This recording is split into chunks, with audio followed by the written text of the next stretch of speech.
But first, you know the yes case is well and truly circling the drain when the most politically active and relentlessly left-wing sporting organisation in the land, well, they opt out of pro-voice activism on their biggest day. The AFL has read the room and determined it's best not to alienate the majority of the population with divisive racial politics on grand final day.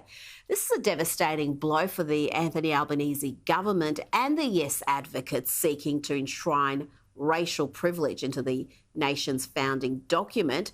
It's been widely reported that the referendum date of October 14 was selected to take advantage of an extravaganza of pro-voice messaging at the AFL and NRL grand finals that would have been seen by millions of sports fans.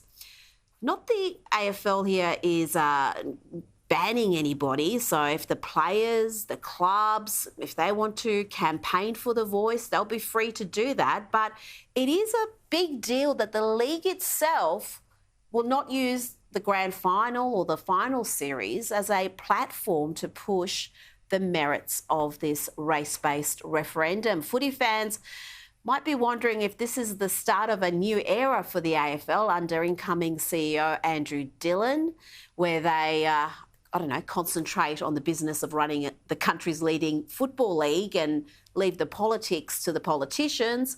But it's far too early to jump to those sort of conclusions. And given the AFL's track record, we're unlikely to be spared their regular bouts of incoherent virtue signalling on a range of issues, whether it's race, LGBTQIA activism, or whatever woke cause is the flavour of the month. Now, back in February, I wrote about the dangers of the AFL playing a divisive game of race politics that would be certain to alienate huge segments of the community.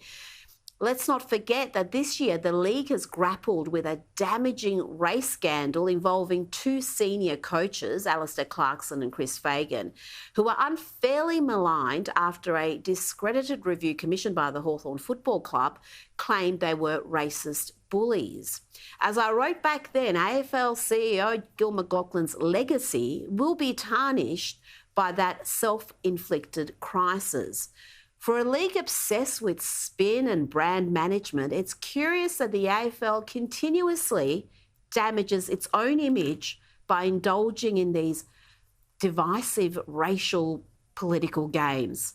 As recently as last month, the AFL was defending its pro-voice activism. Incoming CEO Andrew Dillon was at the Garma Festival in northeast Arnhem Land, where he said the AFL is an organisation, has come out in support of a yes vote.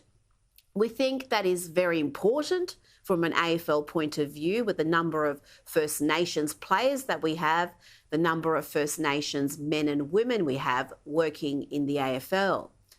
There are those in the yes camp who have been claiming today that the AFL's decision is actually a win for their side, given Australians don't like seeing sports and politics mixed.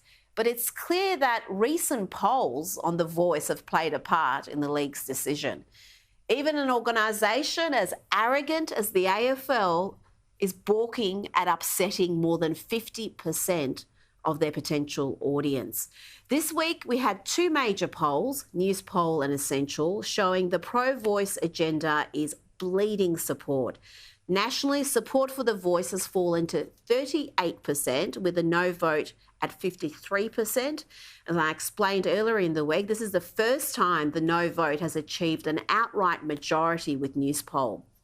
When you look at the left-leaning Guardian Essential poll that also came out this week, they have the yes vote falling to 42%, trailing the no vote on 48%, and with 10 undecided. A deeper look at the data shows just what a hole the yes side is in, with their numbers in freefall in every demographic. And about the only demographic that is still a majority yes is the under 35s. And even that's falling. It fell from 59 to 55% in the latest Newspoll.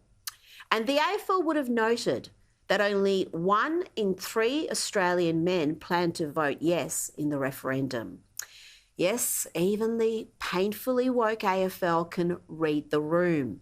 And it's amazing what 6 bad polls in 5 weeks can do.